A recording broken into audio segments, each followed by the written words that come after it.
Are you wondering how you can get experience in instructional design and become an instructional designer? How exciting! Instructional design is a rewarding and satisfying career, not to mention the ever-growing need for qualified instructional designers in this digital age.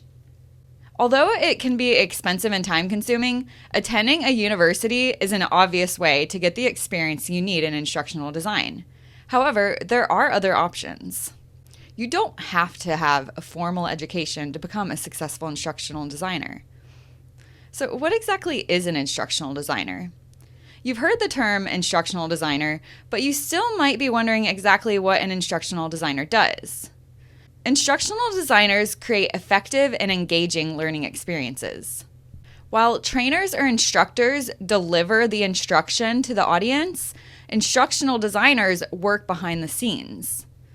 Instructional designers collaborate with subject matter experts, or SMEs, to design and often develop the learning experience, but they rarely deliver it to the live audience themselves.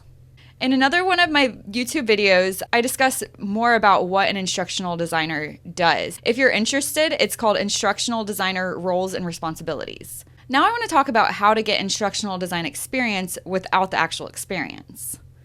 While your portfolio will help you the most with landing paid work, many employers and potential clients want to see that you've successfully pulled off real-world projects for other people. I'm going to discuss with you 4 ways to get the experience that you need in order to become a successful instructional designer. Number 1, volunteer at work. You may find ample opportunity to gain instructional design experience through volunteering to take on a project of your own in your workplace or organization. You can inform your supervisor of your goal, and you can inquire about potential projects that you could help with. Organizations often recognize the value in developing their people, so if you develop a skill set to help them do so, then they stand to benefit from that.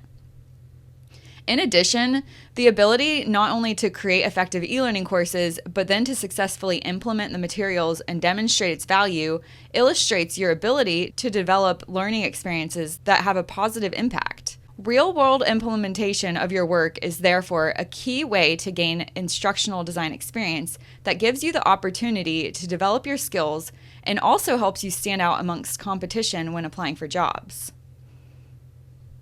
Number 2, consulting. Instructional design freelance work can be found very easily, as many organizations may need assistance with one-time help in creating learning experiences that don't always justify hiring a full-time employee.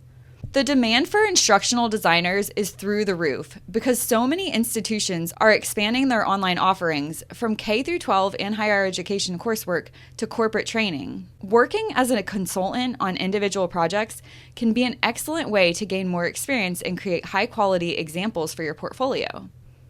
By identifying organizations in transition and showing how you can help them create robust e-learning content, you can engage in a wide range of instructional design experiences that will expand your skill set and your portfolio. Number 3, volunteer at nonprofits.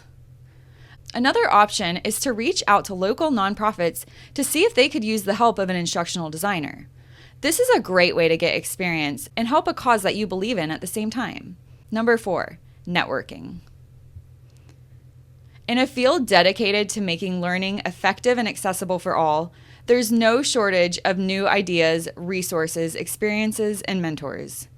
That's why I recommend constant networking as a way to gain additional experience and add unique strategies to your toolkit. Soliciting feedback on your work can be an easy first step. In the eLearning and Instructional Design for Beginners community forums, you're not only learning and getting feedback from an expert in the field, but you're also learning how to look for quality in each other's work. Giving feedback to someone else also helps consider what you're doing well and areas where you can improve your own work. Networking and peer feedback enables you to think strategically and identify experiences that will help you further develop the skills that you need most. Networking is also a way to collect new resources, many of which are free and available online. I recommend choosing those that are peer-reviewed and backed by Learning Science and ensure their quality. Members in the eLearning and Instructional Design for Beginners community constantly engage in design experience. The trainings in the community help guide you through the completion of an instructional design project, and along the way, members gather and reflect on the work that they create for their portfolio. Create a polished online portfolio that is a professional, public-facing site designed to explain and showcase your work experience for potential employers and clients. If you're interested in advancing in this rapidly growing field, learn how the Instructional Design for Beginners community can help.